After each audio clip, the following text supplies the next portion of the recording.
Una oración y empezamos con la enseñanza. Señor, te damos gracias en esta hora por esta oportunidad que nos das de estar una vez más reunidos en este lugar, Señor.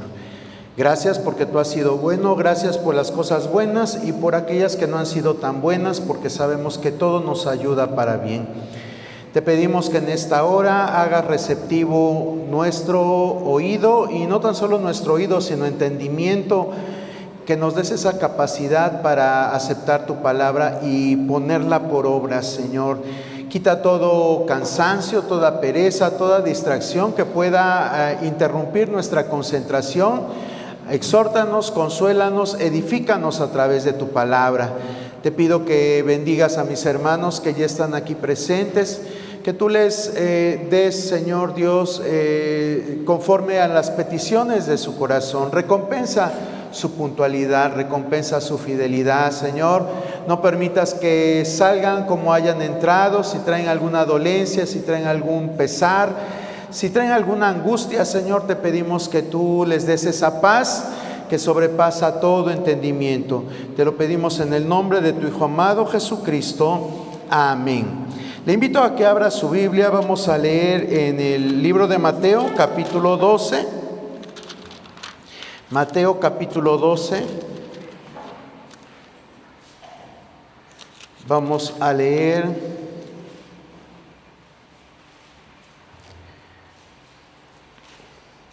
del verso 22 al verso 37. Ahora sí vamos a tener una lectura algo larga, pero es para entender el contexto de la enseñanza. Dice, bueno, vamos a leer, yo leo el primer verso, usted lee el 23 y nos unimos en el 37. Dice así la palabra del Señor, Mateo 12, 22. Entonces fue traído a él un endemoniado, ciego y mudo, y le sanó de tal manera que el ciego y mudo veía y hablaba.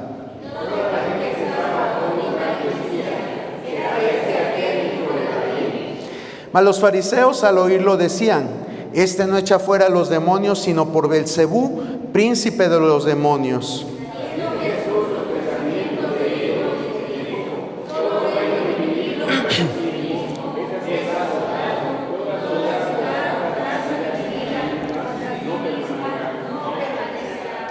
Y si Satanás echa fuera a Satanás, contra sí mismo está dividido. ¿Cómo pues permanecerá su reino?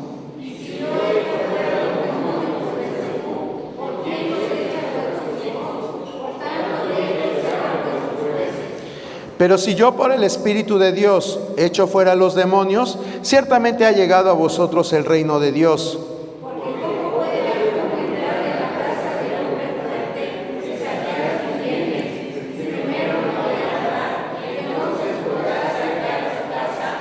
El que no es conmigo, contra mí es, y el que conmigo no recoge, desparrama.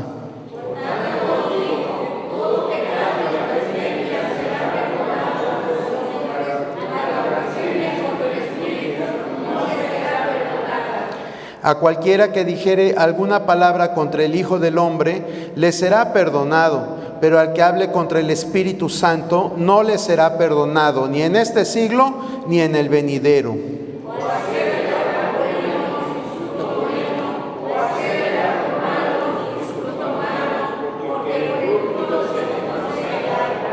Generación de víboras, ¿cómo podéis hablar lo bueno siendo malos? Porque de la abundancia del corazón habla la boca.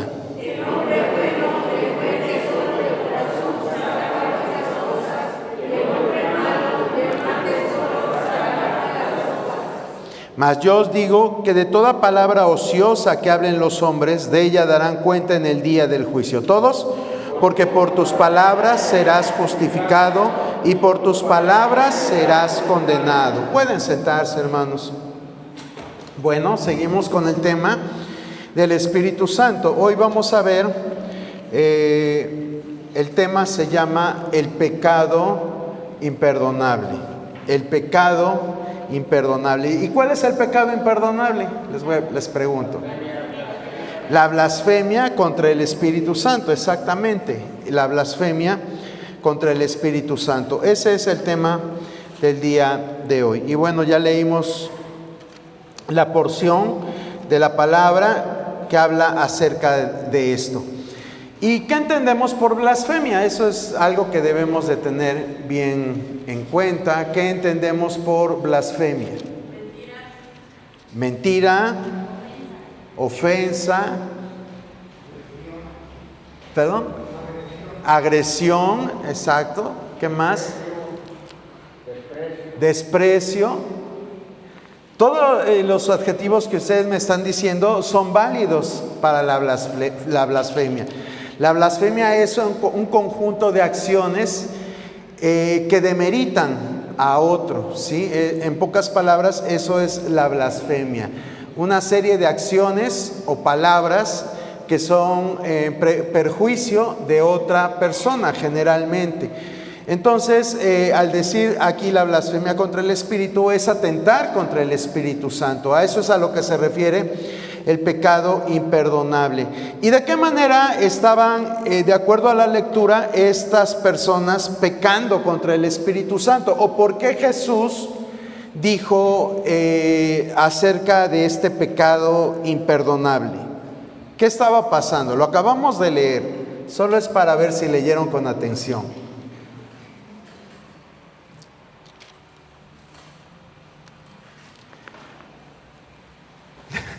¿Nadie lo leyó con atención?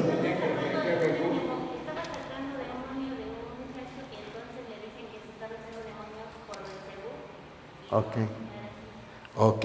Entonces, ¿cómo interpretas esa escena, Cari?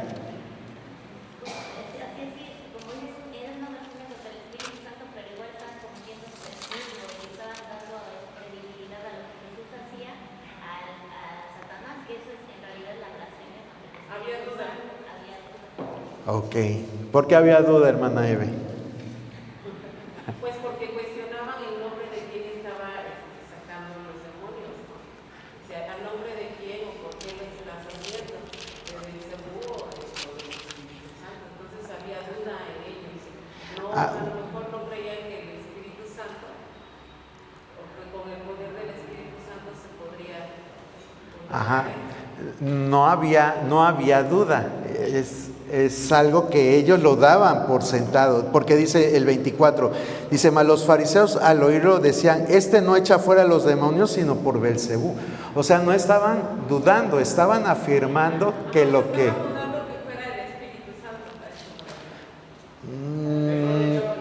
Tampoco. No leían que era el Hijo de Dios, porque los hebreos decían, Él es el Hijo de David, y estaban preguntándose, pero entraron los fariseos, entonces dijeron, no, Él echa, ¿cómo se llama? Los demonios en nombre de Belcebú. Ok, vamos a desenmarañar todo esto, ¿sale? Porque lo que la mayoría de nosotros creemos es que la blasfemia al Espíritu Santo es atribuirle al enemigo las acciones del Espíritu Santo. Creo que eso es lo que la mayoría pues tenemos en nuestra mente. ¿O alguien piensa algo diferente que es la blasfemia contra el Espíritu Santo? ¿Alguien tiene algún otro concepto cuando ha leído este pasaje? ¿Qué es lo que piensa acerca de la blasfemia del Espíritu Santo? Es importante porque es un pecado que dice aquí que no se perdona. Y esto nos daría pie a decir, entonces hay pecados chiquitos y hay pecados grandotes. ¿Cómo piensa usted? El pecado es pecado, es lo que siempre nos han dicho, ¿verdad? El pecado, sea lo que sea, es pecado. No hay pecado chiquito ni hay pecado grandote. Entonces, como aquí está haciendo Jesús una distinción entre el pecado, digamos, normal a pecar contra el Espíritu Santo. ¿Acaso el pecado contra el Espíritu Santo es más grande que cualquier otro pecado? Pero si decimos que es más grande, entonces sí estamos haciendo una distinción de pecados.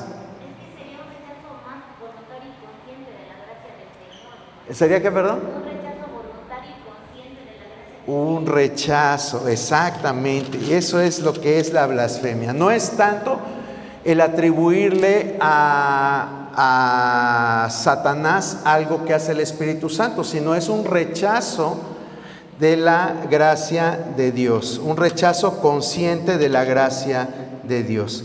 Aquí yo les estoy haciendo una pregunta en la diapositiva. ¿Solo era darle crédito al enemigo por los milagros de Jesús?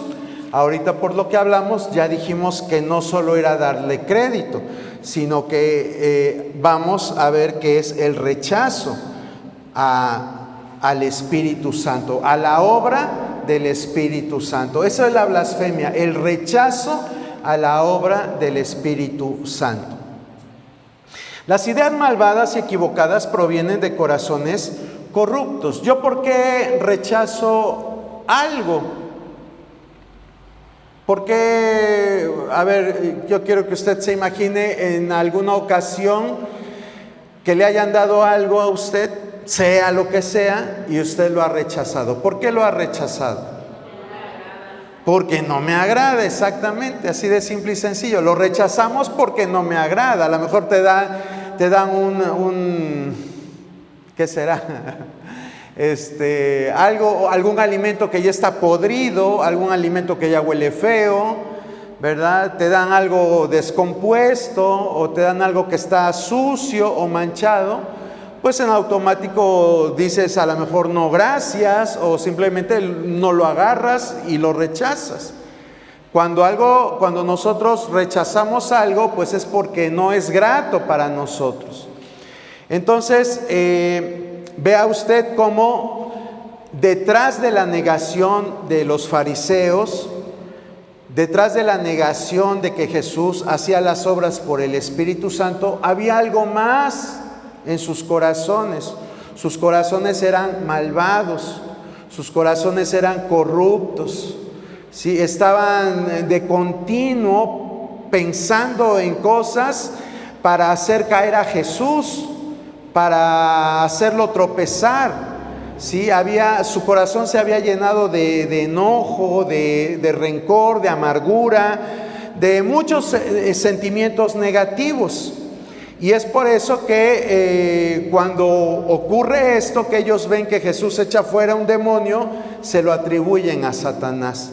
Pero no era propiamente que estuvieran atribuyendo al espíritu, a Satanás, el exorcismo que estaba haciendo Jesús, sino que en sus corazones había algo malo, algo que rechazaba a Jesús. Recuerda que hace 8 días leíamos acerca de que Jesús, cuando hablaba, la gente se arrepentía, pero ¿qué pasaba en el corazón de los escribas y de los fariseos? ¿Sí recuerda? Vamos a Lucas 7. Esta cita la vimos la vez pasada, el jueves pasado. Lucas 7, me parece que el 28.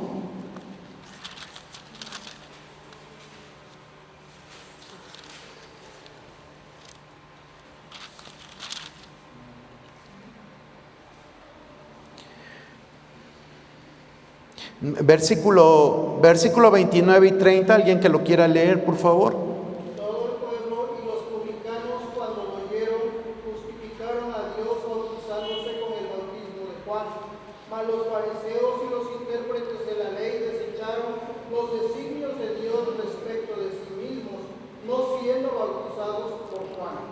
Gracias, hermana Clara. Entonces ve aquí cómo la palabra de Dios es enfática. Dice que la gente, pues el pueblo, incluso los publicanos, escuchaban el mensaje y se bautizaban como símbolo de arrepentimiento.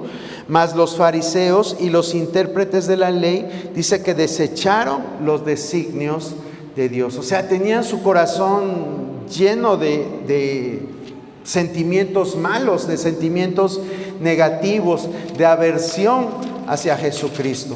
Entonces, eso es realmente la blasfemia contra el Espíritu Santo. No es de que usted diga palabras en contra del Espíritu Santo, o que por algo que a lo mejor equivocadamente dijo o pensó, eso es el pecado imperdonable, porque a veces hay personas que eso piensan, que es simplemente palabras, y aunque la Biblia lo menciona como palabras, si nosotros nos vamos a los originales, se está refiriendo a algo más profundo que palabras. ¿Sí? Recordemos que el Espíritu Santo convence de pecado y de la verdad divina. ¿Qué dice 16, 8, 11? Juan 16, 8, 11.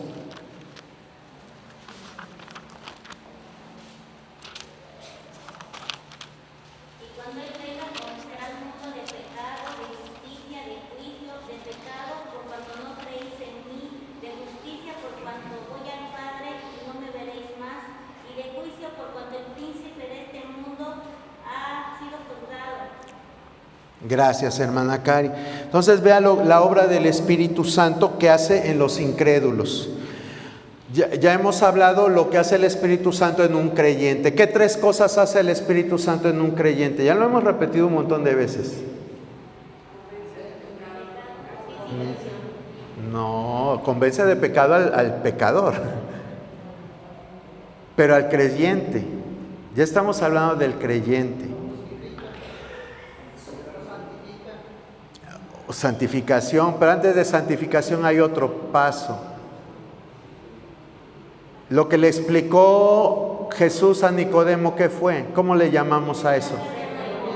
Nacer de nuevo, y que en una sola palabra se dice que es la regeneración. Regeneración, eso es la vida nueva, regeneración.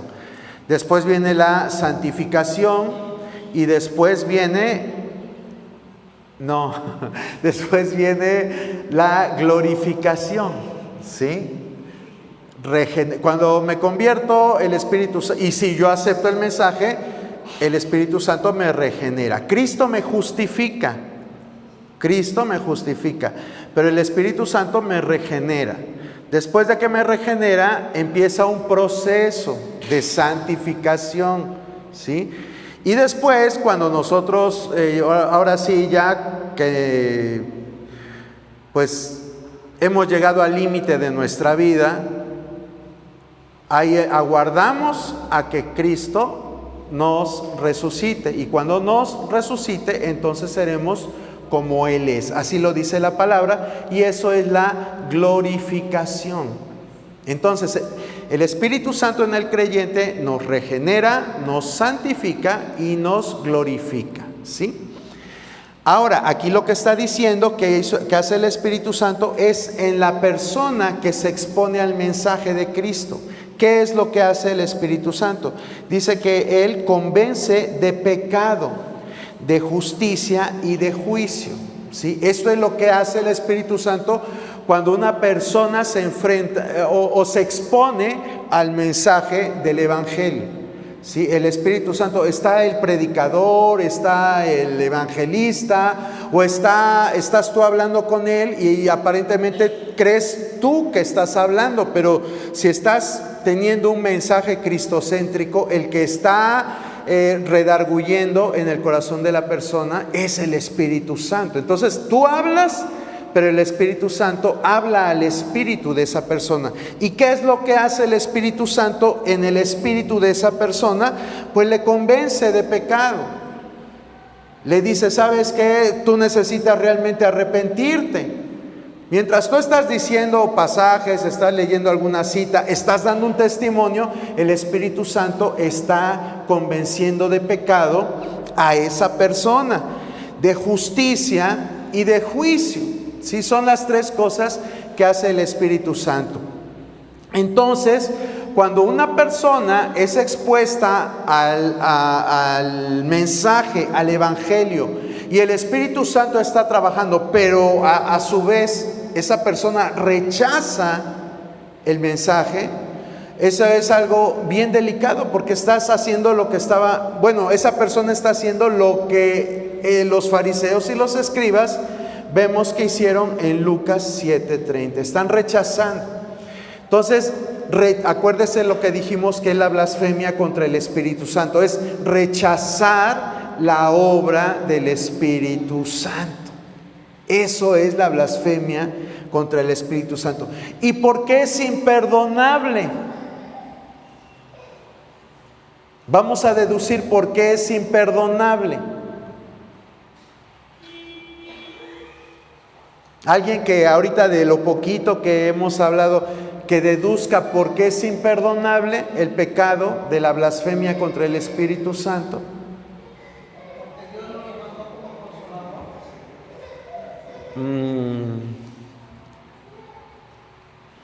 Un poquito más, vamos a reflexionar un poquito más. Ya tienen ustedes todos los ingredientes. ¿Por qué la blasfemia contra el Espíritu Santo es un pecado imperdonable? ¿Por qué Jesús mismo dice el pecado contra el Hijo del Hombre puede ser perdonado, pero contra el Espíritu Santo no puede ser perdonable? ¿Acaso el Espíritu Santo es más importante que Jesucristo? Entonces, ¿ustedes qué argumentación tienen? De acuerdo a lo que estamos viendo. Ok, es una ofensa. ¿Y en qué consiste la ofensa, hermano? En el rechazo. O sea, si el Espíritu, a través de la obra del Espíritu Santo, yo me voy a convencer que necesito un Salvador. Si yo rechazo la obra del Espíritu Santo, ¿qué va a suceder? Pues estoy rechazando la obra salvadora. Entonces, por consiguiente, es como si tú estás eres un náufrago y te envía, y bueno, estás ahí en alta mar, y de momento te avientan un salvavidas, una llanta, o como le dicen, una cámara, algo, y tú en lugar de agarrarlo, ¿qué haces? Lo sueltas. ¿Qué va a pasar contigo?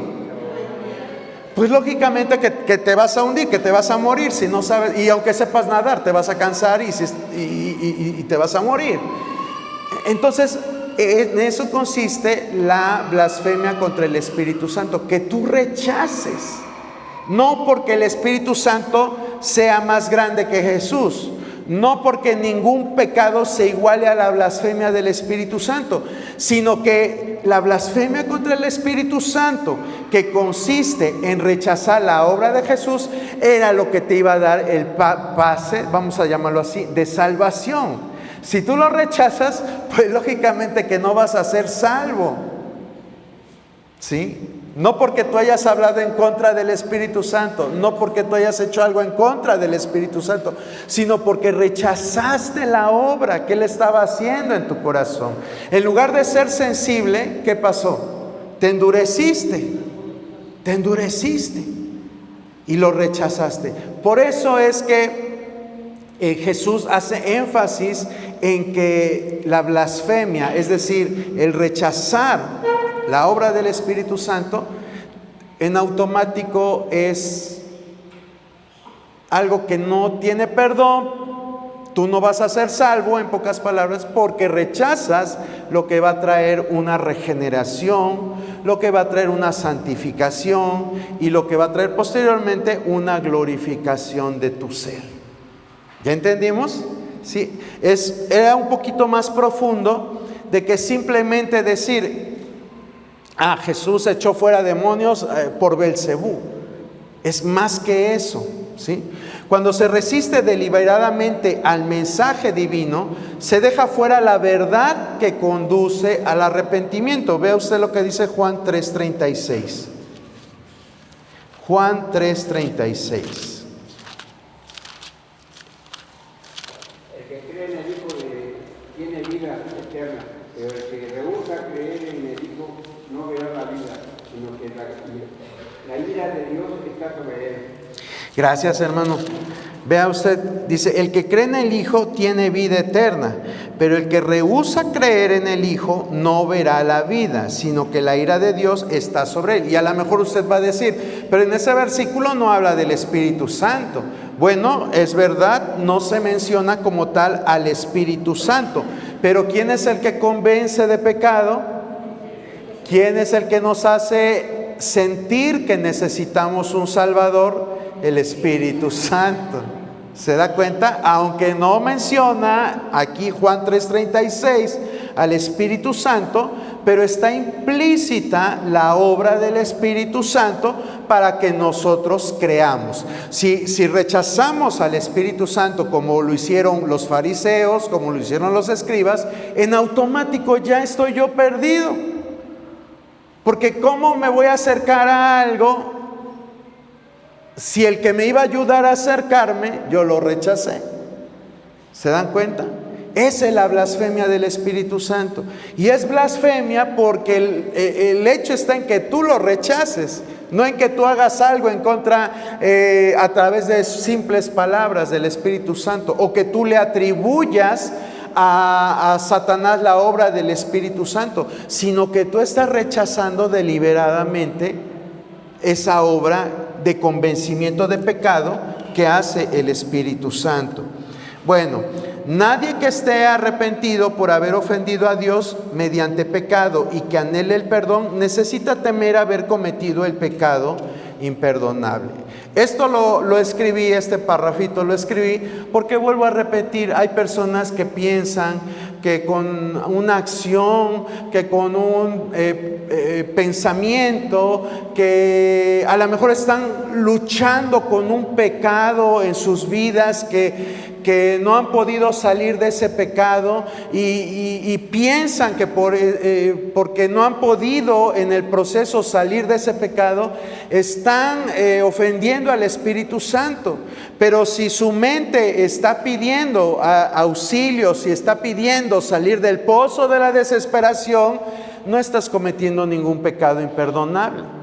Todo tiene un proceso. Acuérdese que David decía en el Salmo 34, pacientemente esperé a Jehová y Él se inclinó y escuchó mi voz y me hizo salir del pozo de la desesperación.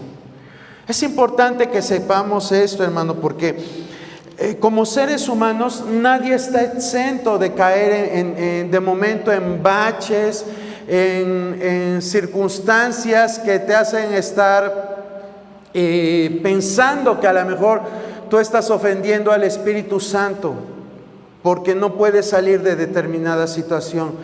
Tú persiste en buscar a Dios, tú persiste, no te desanimes, tú persiste en buscarlo y vas a ver cómo tarde o temprano en tu proceso, Dios te va a dar la victoria. Pero hay que seguir adelante.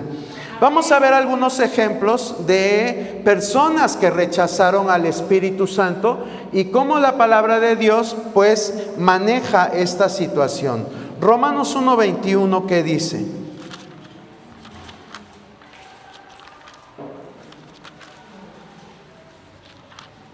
Pues habiendo conocido a Dios, no le glorificaron como a Dios, ni le dieron gracias, sino que se envanecieron en sus razonamientos, y su necio corazón fue entenebrecido. Ok. Voy a leer el 24. Gracias, hermano Arturo Carrera. Dice, el 24 dice, por lo cual también Dios los entregó a la inmundicia en las concupiscencias de su corazón, de modo que deshonraron entre sí sus propios cuerpos. ¿Sí? Nosotros hemos leído estos pasajes más de una vez y nosotros vemos cómo aquí la palabra es enfática. Dice, pues habiendo conocido a Dios, nos habla de personas que Dios les mostró esa gracia. Acuérdense que cuando hablábamos acerca de la Biblia, del estudio que tuvimos de la Biblia, vimos que hay dos tipos de revelaciones, la revelación natural y la revelación especial. ¿Se acuerdan que era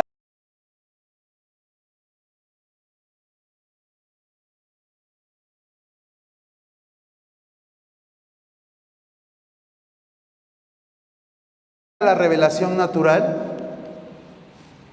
Ya no se acuerdan.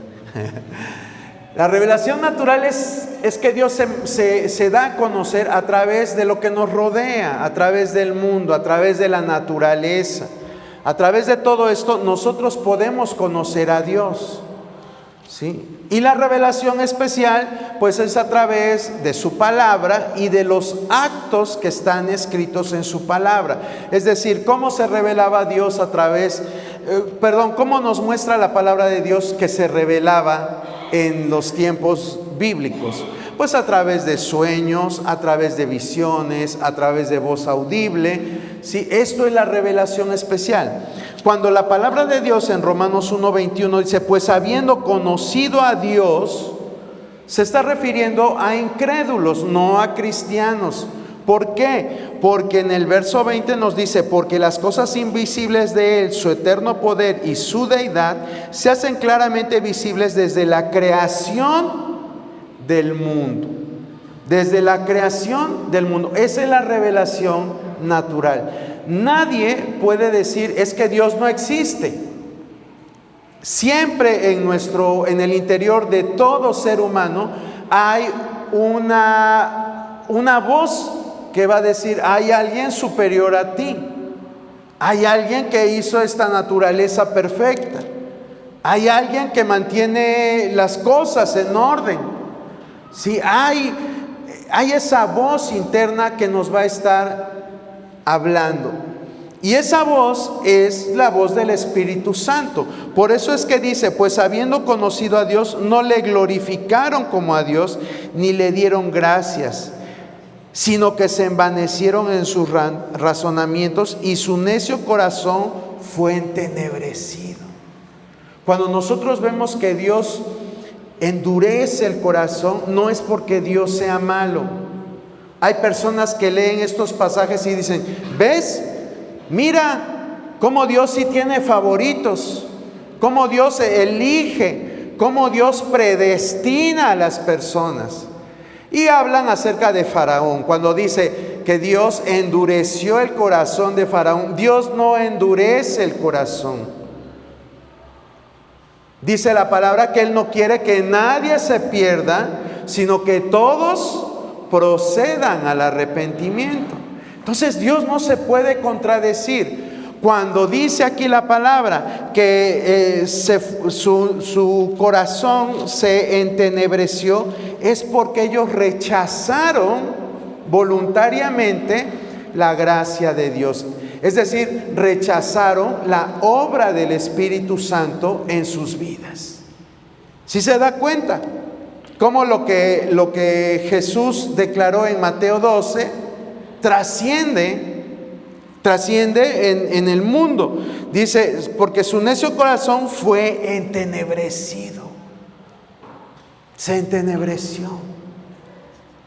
Lo mismo nos dice Pablo a la iglesia de Tesalónica. Dice que él, cuando la gente se vuelve obstinada, cuando la gente endurece su corazón, dice que Él envía un poder engañoso para que la palabra de Dios no les resplandezca. Pero eso ocurre cuando la persona voluntariamente rechaza la gracia de Dios. ¿Se da cuenta? O sea, a lo que yo quiero ir es que es algo en lo cual el ser humano toma participación voluntaria. Toma la iniciativa de rechazar esa verdad absoluta, verdadera de nuestro Señor. Vamos a ver una última cita, Hebreos 6, 4, 6. Porque es imposible que los que una vez fueron iluminados y gustaron del don celestial y fueron hechos partícipes del Espíritu Santo, y asimismo gustaron de la buena palabra de Dios y los poderes del siglo venidero, y recayeron, sean otra vez renovados para arrepentimiento, crucificando de nuevo para sí mismos al Hijo de Dios y exponiéndole a vituperio. Gracias, hermana Clara. ¿Qué entendemos de ese pasaje? Es un pasaje fuerte y déjame decirle que es muy controvertido ese pasaje. Es muy controvertido porque hay diferentes formas en que lo interpretan pues los estudiosos de la palabra. ¿Qué entienden ustedes de este pasaje? Dice, vamos a volverlo a leer, pero léalo conmigo, con entendimiento. Dice, porque es imposible que los que una vez fueron iluminados y gustaron del don celestial y fueron hechos partícipes del Espíritu Santo, y asimismo gustaron de la buena palabra de Dios y los poderes del siglo venidero, y recayeron, sean otra vez renovados para arrepentimiento, crucificando de nuevo para sí mismos al Hijo de Dios y exponiéndole a vituperio. A ver, después de la segunda lectura, ¿ya podemos hacer un argumento acerca de este pasaje o todavía no?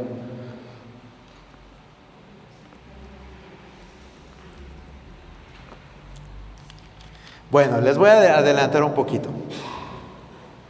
Este pasaje está hablando de gente, ¿perdón?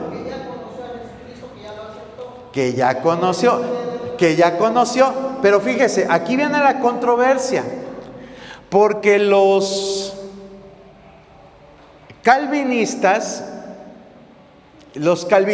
es un grupo de creyentes que apoyan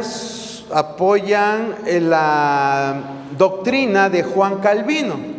Juan Calvino fue un hombre de la Reforma, muy sobresaliente, pero él, en cuanto a la salvación, decía que los seres humanos Dios los predestinaba.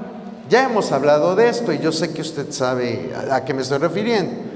Dios los predestinaba para salvación, ¿sí? Es decir, si tú has sido predestinado por Dios, pues va a haber un momento en tu vida en que vas a escuchar el mensaje, vas a ser receptivo, Dios va a poner la fe en ti para que tú creas, ¿sí? Y desde ahí ya empiezan las discrepancias. Porque, bueno, ellos dicen que lo que dice Efesios 2 acerca de que, donde dice, es un don de Dios, ellos se lo atribuyen a que el don de Dios es la fe y no la salvación. Entonces dicen, el ser humano por sí mismo no puede buscar a Dios. El ser humano por fuerza necesita del favor de Dios para que pueda ser salvo, porque por sus propios medios está perdido. Dice la Biblia que el ser humano está muerto en sus delitos y pecados. Y esta gente argumenta, ¿acaso un muerto puede decidir? Y entonces la gente dice, no puede decidir. Entonces les empiezan ahí a recitar toda su doctrina acerca de la predestinación. Y está la otra postura, la postura que pues se le llama arminianismo, pero es más que nada una postura de libre albedrío. Creemos que Dios es soberano, que lo que Él dice se cumple, pero también creemos que Dios puso un libre albedrío en el ser humano y el ser humano tiene la voluntad de poder escoger, ¿sí? Eso es lo que bueno, se ha predicado en esta iglesia, lo creemos. Generalmente las iglesias reformadas que se apegaron a la doctrina reformista, ya sabemos de qué tiempos, por allá del siglo XVI, ellos son más apegados al calvinismo. No todas, no puedo decir que todas, pero la mayoría son calvinistas, es decir, creen en la predestinación en cuanto a salvación. De este tipo de doctrinas reformadas salieron pues principalmente las iglesias presbiterianas, bautistas, luteranas, ¿sí? Y tienen la mayoría, vuelvo a repetir, no todas, porque cuando vino el cisma del pentecostalismo a principios del siglo pasado, pues algunas iglesias bautistas incluso se empezaron a tomar la doctrina pentecostal. Pero bueno, aquí no se trata de hablar de historia de la iglesia, sino a lo que quiero ir es que nosotros como iglesia pentecostal somos más compatibles con la doctrina del libre albedrío, ¿sí? Que Dios en el ser humano le dio un libre albedrío para escoger. Vemos como Moisés, a través de la iluminación, de la revelación del Espíritu Santo, le dice al pueblo: ahora escoge. ¿Qué vas a escoger? ¿Si hacer el bien o si hacer el mal? O vemos la voluntad del ser humano cuando Jesús dice: Jerusalén, Jerusalén, ¿cuántas veces quise cubrirlos como la gallina cubre a sus polluelos? ¿Y qué hizo la gente? Dice: y no quisiste. ¿Sí? Dice claramente: y no quisiste. Quiere decir que Dios quiere, pero el ser humano se resiste. ¿Sí? Entonces no hay una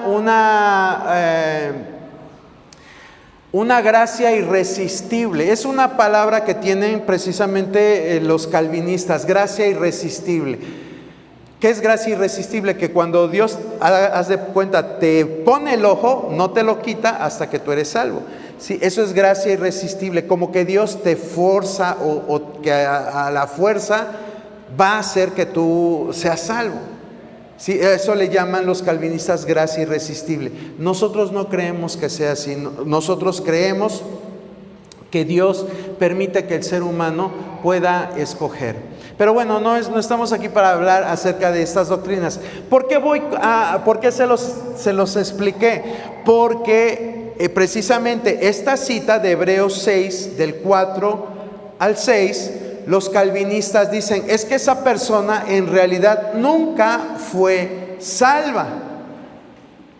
¿Sí? Dicen: nunca fue salva. Y los del libre albedrío dicen: sí fue salva, pero perdió la salvación. ¿Usted qué cree, hermano?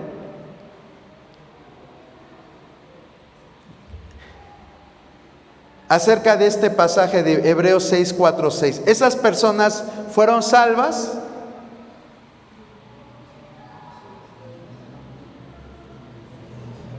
¿Y perdieron su salvación?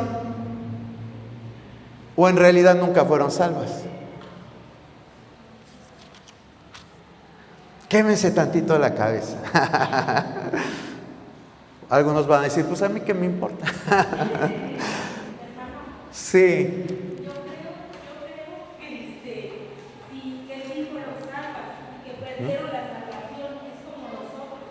Nosotros hemos creído en Jesucristo, le hemos recibido como nuestro suficiente Salvador y tratamos de llevar una vida como Él quiere. Pero si nosotros nos alejamos por cualquier motivo, nos alejamos y volvemos a lo mismo, entonces perdemos la salvación que ya teníamos. Yo creo que es así. Ok. ¿Alguien más quiere opinar?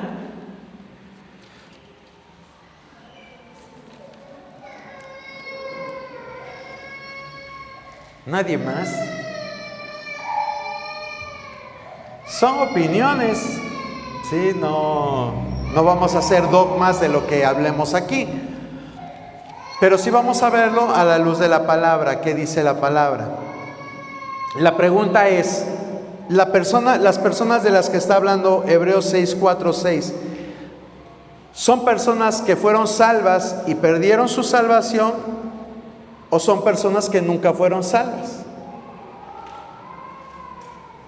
Hay 5 características que debemos de ver que nos menciona este pasaje que tenían esas personas. A ver, ayúdeme usted a encontrar esas 5 características que tenían estas personas.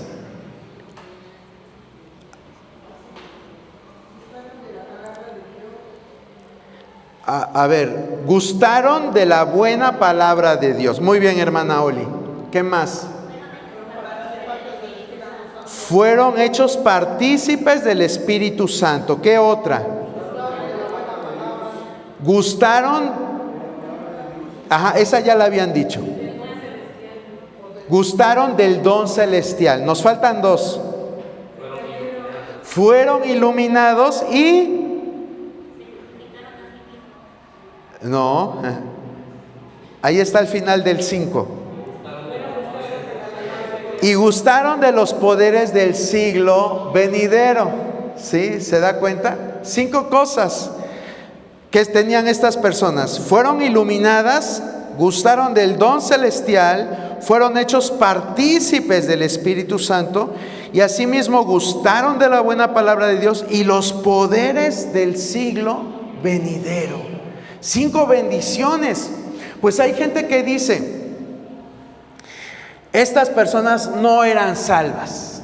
Los calvinistas dicen, no eran salvas, porque la salvación no se pierde. Y bueno, sí, la salvación no se pierde, el que se pierde es la persona, ¿verdad? La salvación no se pierde. Pero así lo dicen los calvinistas. No, ese pasaje no se refiere a salvos, se refiere a personas que no eran salvas. Y argumentan mucho el pasaje que está en las cartas de Juan, que dice, estaban con nosotros, pero no eran de nosotros. Bueno, eso podemos seguir hablando acerca de eso. Pero eso es lo que quiero que veamos. El argumento que refieren los calvinistas es que dicen, dice, el ser iluminado no significa que esas personas realmente hayan creído. Y también que gustaron del don celestial. Y te dicen, gustar, es como cuando tú te metes algo a la boca y ahí lo tienes y lo saboreas y pruebas su sabor, pero el hecho de que lo estés degustando no significa que te lo hayas digerido o pasado o tragado, como le quieras decir. Sí, eso es el argumento que refieren a algunos calvinistas. No estoy diciendo que todos, pero sí lo escuché de un predicador muy famoso que sigue esta doctrina de que la salvación no se pierde. Entonces ese es su argumento, que pudieron haber participado de estas 5 cosas, pero que no eran salvos. Ahora yo quiero que lo veamos desde el otro punto de vista, ¿sí?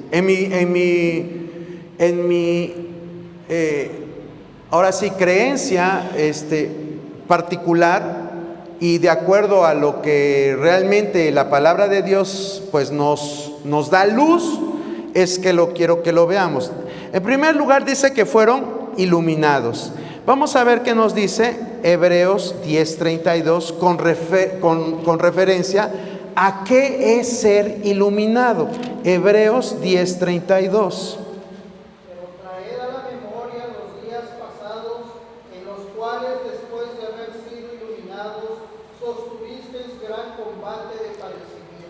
Gracias, hermana Clara. ¿Se da cuenta? La misma palabra nos va dando luz acerca de los pasajes que tenemos oscuros. El autor de la epístola a los Hebreos dice, pero traed a la memoria los días pasados, en los cuales después de haber sido iluminados, sostuvisteis gran combate de padecimientos. Aquí nos está hablando de un cambio radical que hubo en las personas a quien se les estaba escribiendo. Sí, dice claramente, traed a la memoria los días pasados en los cuales después, ahí es donde viene la catarsis. Tuvo que haber algo, un antes y un después. Y lo que marca la diferencia entre el antes y el después, ¿qué es? La iluminación. La iluminación. Esa iluminación que trae, ¿quién la trae? El Espíritu Santo. Después de ser iluminados, sostuvisteis gran combate de padecimientos. ¿Cuándo empiezan las adversidades en la vida de alguien que decide seguir a Cristo? ¿Antes de que toma la decisión o después? Después. ¿Sí? Antes sigue siendo del reino de las tinieblas. Antes Satanás pues Tú eras parte de su reino de oscuridad. Pero cuando nos cambiamos de tinieblas a su luz admirable, es que empieza la batalla. Y es lo que precisamente está diciendo aquí el mismo libro de Hebreos. Dice, pero traed a la memoria los días pasados en los cuales después de haber sido iluminados, sostuviste gran combate de padecimientos. Entonces nos está hablando que la iluminación que trae te lleva a la vida en Cristo, a estar en Cristo. Y por eso vienen los problemas, vienen las luchas, vienen los conflictos, porque tú ya estás en Cristo. ¿A través de qué? De la iluminación. ¿Sí vamos o no vamos? Si usted me dice, ¿sabe qué, hermano? Difiero de su opinión, adelante, lo puede hacer. Lo puede hacer. Vamos con lo siguiente. ¿Cuál era la otra característica que tenían estas personas? Dice que habían saboreado el don sobrenatural. Perdón, celestial. Celestial. ¿Qué dice Romanos 5:17?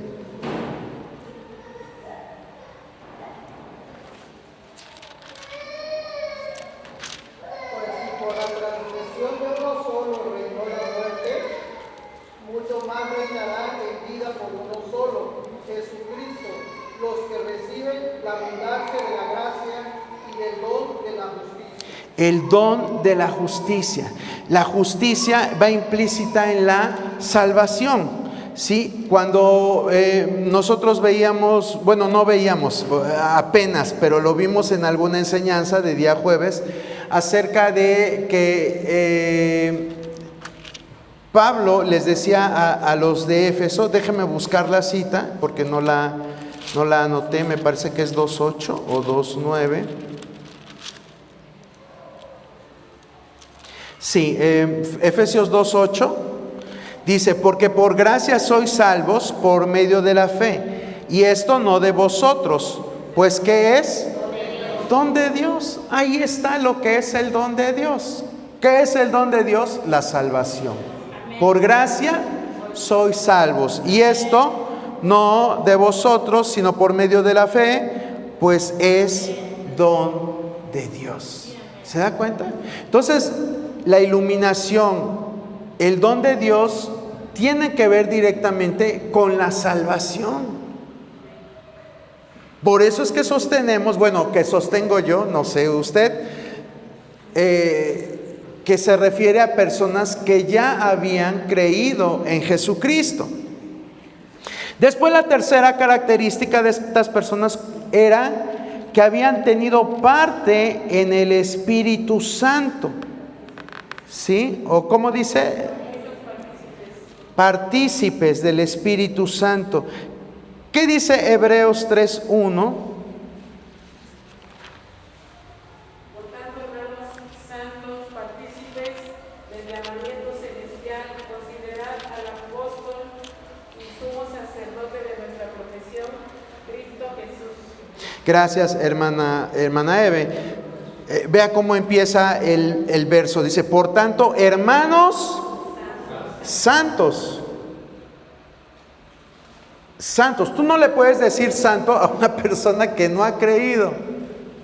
Porque aunque creamos, no somos santos como tal. Dios nos ve como santos. Pero no somos santos en el sentido total de la palabra. Somos santos porque estamos en Él y somos justificados por Él. Pero tenemos que haber aceptado a Cristo para poder recibir tal designación. Yo no le puedo decir santo a una persona que apenas vino. Si al menos entre nosotros como congregación local particular no nos llamamos santos. Ahora, ¿cómo le vamos a decir santo a una persona que apenas vino? ¿Verdad? O sea, era algo delicado. Y si nosotros lo vemos como algo delicado, imagínese Pablo y los demás apóstoles. Sin embargo, aquí empieza el verso diciendo, por tanto, hermanos santos, participantes del llamamiento celestial. Ahí usa la palabra partícipe, ¿se da cuenta? Que es el tercer elemento de la lista que estamos viendo en Hebreos 6, 4 al 6. Bueno, vamos con la siguiente. ¿Cuál es la siguiente premisa de Hebreos 6, 4, 6? Gustaron, gracias hermana Eve, de la buena palabra de Dios. ¿Usted cree que una persona inconversa en realidad tiene interés en la palabra de Dios? Pues no. La misma palabra de Dios dice que el evangelio es locura a los que se pierden. El evangelio es locura, la palabra de Dios es locura. Entonces, ¿cómo nos dice aquí la palabra? Que gustaron de la buena palabra de Dios. Significa que en realidad la comprobaron y se dieron cuenta que la buena voluntad era agradable y perfecta. ¿Sí? Como decía David en el Salmo 119, tu ley es perfecta, oh Señor. Entonces llevamos 4 de 5 que nos indican que el pasaje se refería a gente que creía, que eran creyentes, pero que rechazaron la gracia de Dios. Y finalmente, los poderes del siglo venidero. Bueno, ahí podemos hablar, hay discrepancia en lo que se refiere a poderes del siglo venidero, pero podemos atribuirlo a la obra del Espíritu Santo a través de los dones. La obra que da Dios a cada creyente. Todos sabemos que el Espíritu Santo reparte dones. Todo cristiano tiene un don o tiene dones. Puede ser uno, pueden ser varios, pero todos hemos recibido esos dones de parte de Dios. Entonces, cuando habla acerca de los poderes, ¿cómo dice? Poderes del mundo venidero, del siglo venidero, probablemente se refiere a esto. ¿Sí? Entonces llevamos 5 de 5. ¿Qué le parece? ¿Qué le parece? ¿Por qué tomé esta cita para ejemplificar lo de la blasfemia del Espíritu Santo? Porque aún como creyentes, hermanos, estamos llamados a perseverar, a no confiarnos. A veces como cristianos nos confiamos y a veces ese, vamos a llamarle primer amor que ardía en nosotros, se va desvaneciendo, va languideciendo. La carta a los hebreos es enfática en que cuidemos, dice la palabra, que los que tienen las rodillas paralizadas, que se pongan en pie. Hace mucho énfasis en el no dejar de persistir en nuestra salvación. Por ejemplo, vamos a ver qué dice ahí mismo en Hebreos 4:14 y 10:23. Hebreos 4:14 y 10:23. Por tanto, teniendo un gran sumo sacerdote que traspasó los cielos, Jesús el Hijo de Dios, retengamos nuestra profesión. Gracias, hermano Jaime. Ve el consejo que da la palabra. Dice, teniendo un gran sumo sacerdote. No está diciendo, haz lo que quieras, que al fin y al cabo, si has pecado, abogado tenemos para con el Padre. No. El hecho de tener a alguien que intercede por nosotros no significa que nosotros debemos de dormirnos, como decimos vulgarmente, en nuestros laureles. ¿Qué significa esa expresión? Porque exacto, que no nos confiemos, sino al contrario, el saber que tenemos a alguien que intercede por nosotros nos debe de llevar a que retengamos nuestra profesión. ¿Qué entiende usted por retener nuestra profesión? Cuidar nuestra salvación. Eso es. Como dice la misma palabra, cuida la salvación con temor y temblor. Los calvinistas dicen, pero es que no se refiere a esa salvación. Y bueno, no estamos aquí para hablar ahorita de calvinismo y arminianismo, pero sí es importante que lo tengamos en cuenta. ¿Qué dice la otra cita que les dije, 10:23? Mantengámonos firmes sin fluctuar la profesión de nuestra esperanza, porque fiel es el que prometió. Gracias, hermana Clara. Mantengamos firmes sin fluctuar la profesión de nuestra esperanza, porque fiel es el que prometió.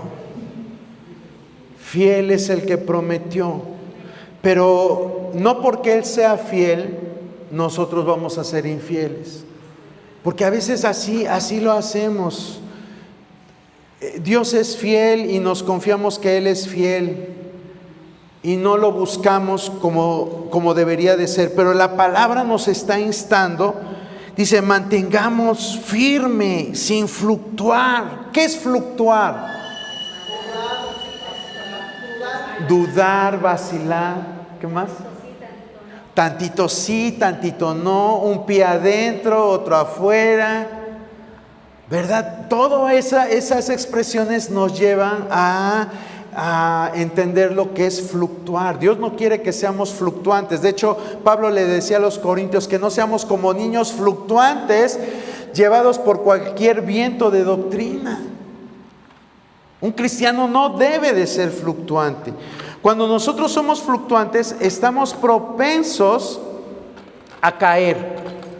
¿Sí? Cuando nosotros somos fluctuantes, estamos propensos a caer. ¿Por qué? Porque no nos mantenemos firmes en algo. No nos mantenemos firmes en algo. Y lo que la palabra de Dios quiere es que nos mantengamos firmes. ¿Qué tiene que ver esto con la blasfemia del Espíritu Santo? ¿Qué tiene que ver? Bueno, el Espíritu Santo sigue obrando en nosotros. No nada más obró cuando Él nos abrió el entendimiento para recibir la gracia de Dios, la salvación. No, el Espíritu Santo sigue obrando. ¿Y qué dijimos que era la blasfemia contra el Espíritu Santo? Cuando rechazamos la obra del Espíritu Santo. Aún como creyentes, hermano, podemos blasfemar contra el Espíritu Santo. No de palabra, sino por obra. Por eso mismo Pablo escribe, inspirado por el Espíritu Santo, que no contristemos al Espíritu Santo. Que no contristemos al Espíritu Santo. ¿Y cuál sería el consejo para no contristar al Espíritu Santo? Cuidar nuestro cuerpo. Bueno, la misma palabra dice que cuidemos el templo del Espíritu Santo, que somos nosotros. ¿Qué otra cosa? Cuidar nuestra mente. Dice que ahora nosotros tenemos la mente de Cristo. ¿Qué más podemos hacer para evitar que el Espíritu Santo se contriste en nosotros? Obedecerlo. Exactamente, obedecer, cuidar el templo, cuidar la mente, obedecerlo. ¿Qué más? Estar firmes, ¿verdad? Eso es lo que Dios quiere, para que nosotros entonces vayamos entendiendo los procesos que el Espíritu Santo quiere hacer en nuestra vida. Y si lo hacemos de esta forma, vamos a ser grandemente bendecidos. Amén. Póngase en pie, hermano, en esta hora. Vamos a dar gracias porque Dios nos dio su Espíritu Santo, porque su Espíritu Santo nos guía, porque su Espíritu Santo está con nosotros y está en nosotros. Señor, te